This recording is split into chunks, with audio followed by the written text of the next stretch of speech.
మోంతా తుఫాను ప్రభావం మొత్తం కోనసీమ అంతా కనిపిస్తుంది. ముఖ్యంగా రాజోల్ నియోజకవర్గ పరిధిలో అంతర్వేది చుట్టుపక్కల ప్రాంతాలు ఎక్కడ చూసినా సరే ఒకవైపు వర్షం, మరోవైపు ఈదురుగాలు చాలా భారీగా వీస్తున్నాయి. ఈ నేపథ్యంలో వర్షపు నీరు ఎక్కడికక్కడ నిలిచిపోతుంది. ముఖ్యంగా అంతర్వేది గ్రామంలో తీసుకుంటే, అంతర్వేది దేవస్థానం గ్రామంలో తీసుకుంటే ఎటు చూసినా ఈ పిఎన్ఎం కాలనీ ఇతరత్ర ప్రాంతాల్లో, లోతట్టు ప్రాంతాల్లో వర్షం పూర్తిగా నిలిచిపోతుంది. 2-3 రోజుల నుంచి అలా ఉన్నా సరే స్థానికులు కానీ, అధికారులు కానీ, సిబ్బంది కానీ, ప్రజాప్రతినిధులు కానీ ఎవరు పట్టించుకోలేదని ఆవేదన వ్యక్తమవుతుంది. ఇప్పుడు మనం చూస్తున్నది పిఎన్ఎం కాలనీ.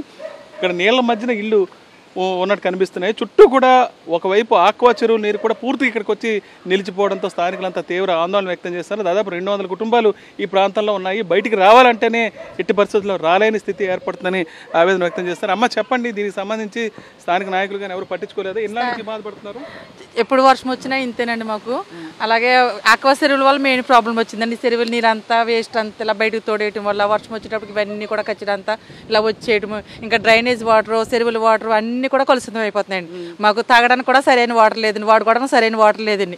ఎన్నిసార్లు ఎంతమందికి ఎవరు చెప్పినా సరే చెప్పడం వింటున్నారు, చేస్తామంటున్నారు తప్ప ఎవరో ఇంతవరకు చేసింది లేదండి. ఇప్పుడు తుఫాను, మోంతా తుఫాను వస్తుంది. ఒకవైపు ఎటు చూసిన వర్షాలు భారీగా కురుస్తాయి. ముఖ్యంగా మీరు సముద్రం పక్కనే ఉన్నారు. మీ పరిస్థితి, మా పరిస్థితి అంటే చూస్తున్నారు కదండి, ఇదే పరిస్థితిలో మేము ఉన్నామండి.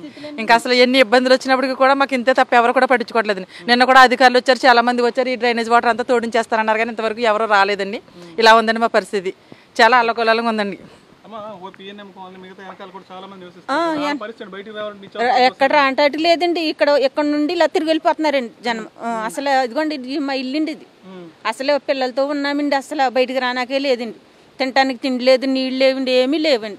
ఇవన్నీ మునిగిపోయండి, ఇవన్నీ మునిగిపోయండి. చెరువుల్లో నీళ్ళన్నీ ఇలా వచ్చేస్తున్నాయండి.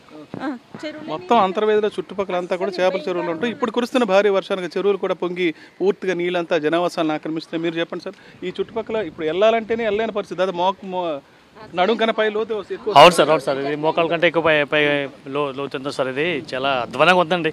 ఎందుకంటే మెయిన్ ఇది వరకు కూడా వర్షాలు వచ్చింది, ఎందుకంటే ఎక్కువ వర్షం వచ్చినాయి కానీ ఎంత భయంకరంగా మునిగే పరిస్థితి లేదు. ఇప్పుడైతే ఆక్వా చెరువులన్నీ కూడా అది ఓవర్ ఫ్లోటెడ్ అయిపోయి చాలా అధ్వాన స్థితిలో వచ్చింది సార్. ఇది మొత్తం కంప్లీట్లీ వాటర్ అంతా పొల్యూట్ అయిపోయింది ఇక్కడ.